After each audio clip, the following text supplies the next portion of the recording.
एक बार एक गांव में एक साधु रहता था जो भगवान पर बहुत विश्वास रखता था।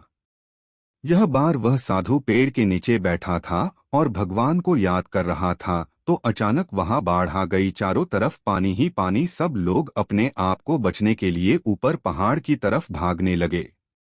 उनमें से एक आदमी देखा कि इस हालत में भी साधु जी भगवान की तपस्या कर रहे हैं। वह सोचा कि ये अपने आप को बचने के लिए कहीं जा क्यों नहीं रहे हैं, तो उसे साधु से बोला, अरे आप कहीं जा क्यों नहीं रहे हो, आप भी मेरे साथ ऊपर पहाड़ की तरफ चलो, नहीं तो डूब जाओगे। साधु बोले, अरे हमें क्या होगा, मैं भगवान की इतनी तपस्या करता हूँ, मुझे कुछ नहीं हो सकता, मुझे भगवान अपने आप बचाएगा।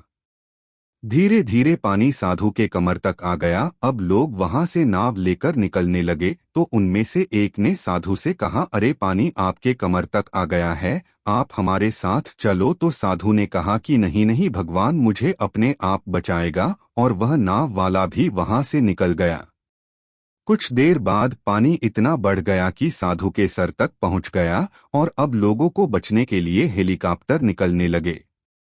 एक हेलीकॉप्टर साधु के पास आया जो कि आखिरी हेलीकॉप्टर था। साधु के पास नीचे रस्सी फेंकी और बोला, इसे पकड़ो और ऊपर आ जाओ, नहीं आप डूब जाओगे, यह आखिरी हेलीकॉप्टर है और आपके पास में दूसरा कोई रास्ता नहीं है बचने के लिए। साधु ने कहा, यह रस्सी वापस ऊपर खींच लो और आप चले जाओ, मुझे भगवान के ऊपर पूरा भरोसा है, वह मुझे बचा लेगा। पानी काफी ऊपर आ गया, पेड़ डूब गया और साधु की भी डूबने से मौत हो गई।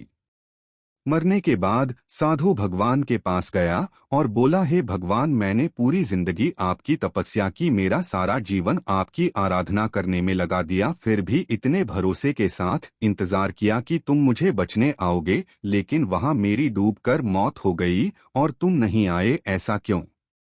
भगवान बोले, मूर्ख इंसान, एक नहीं 3 बार आया था, वो तीनों बार मैं ही तो था, पहला पैदल, दूसरा नाव के द्वारा और तीसरा हेलीकॉप्टर के द्वारा, लेकिन तुमने मेरा एक भी अवसर पहचान नहीं पाया, पता नहीं किसका इंतजार कर रहा था।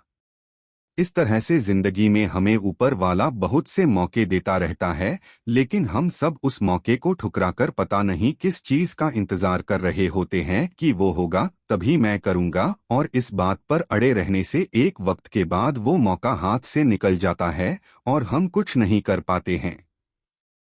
तो किसी भी अच्छे समय का इंतजार मत करो, जो भी करना है आज और अभी से ही शुरू कर दो। Thanks for watching.